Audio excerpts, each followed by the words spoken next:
I never imagined our love story would end in a courtroom. Once upon a time, I believed in forever. I believed in vows, in soulmates, in the kind of love that grows stronger with time. That's what I thought we had. What I thought she believed in too. But on the day I walked into that courtroom, everything I thought I knew about my wife, about our marriage, and about love itself unraveled. Because she was pregnant. And the baby wasn't mine. Her name is Jessica. We met at a friend's wedding. She had a magnetic laugh, the kind that echoed and made heads turn. I was immediately drawn to her. Within months, we were living together. A year later, we were married. Our early days were beautiful. We worked as a team. I supported her dream of running an online boutique. She supported my grueling hours as a corporate lawyer. We weren't perfect, but I believed we were solid. The problems didn't come suddenly. They came in subtle waves. She started going out more, claiming it was business-related.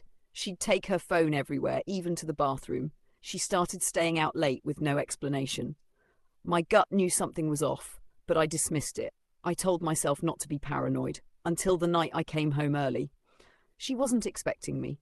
Her phone was on the kitchen counter, unlocked.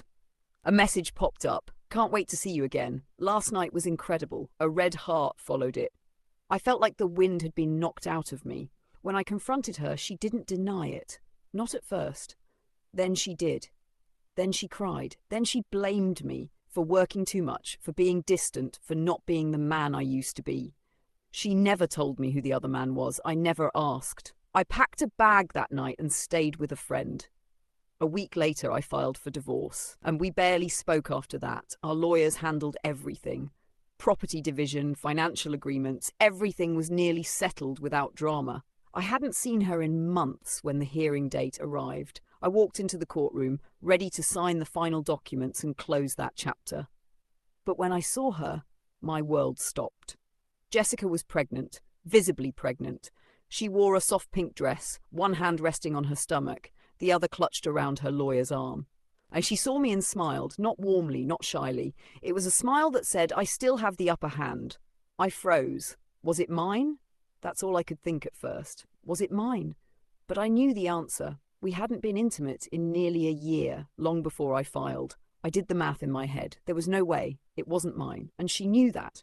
The hearing began. Her lawyer stood and asked for amended terms, more support, a financial cushion, because she was expecting a child. He stressed her vulnerability, her new circumstances. Then the judge interrupted. Mrs. Hensley, he said calmly, is Mr. Hensley the father of your child? Jessica hesitated. She looked at her lawyer, then at me, then at her shoes. No, she whispered. The room went silent. The judge turned to her attorney. Then the child has no bearing on this settlement. We will proceed with the original terms. Jessica's expression collapsed. She hadn't expected the judge to ask. Or maybe she didn't think she'd have to answer. She had come to the courtroom hoping to use the pregnancy as leverage. But now the truth was out. We finalized the divorce that day. No spousal support, no changes. I walked out with everything agreed upon. She walked out alone. Outside the courthouse, she approached me in the parking lot. I thought he'd be there for me, she said. I said nothing. He left when I told him about the baby. He blocked me. I just stared at her. I wasn't trying to trap you, she added. I needed help. You didn't need help, I replied. You needed someone to clean up a mess that wasn't mine. She didn't argue. I'm sorry, she whispered. I nodded, got into my car and drove off. I didn't look back. In the weeks that followed, I blocked her number, deleted her photos, removed every trace of our life together from my apartment. I didn't do it out of anger. I did it to breathe again. Sometimes people try to manipulate sympathy. They think pain will excuse betrayal. They think desperation will undo damage.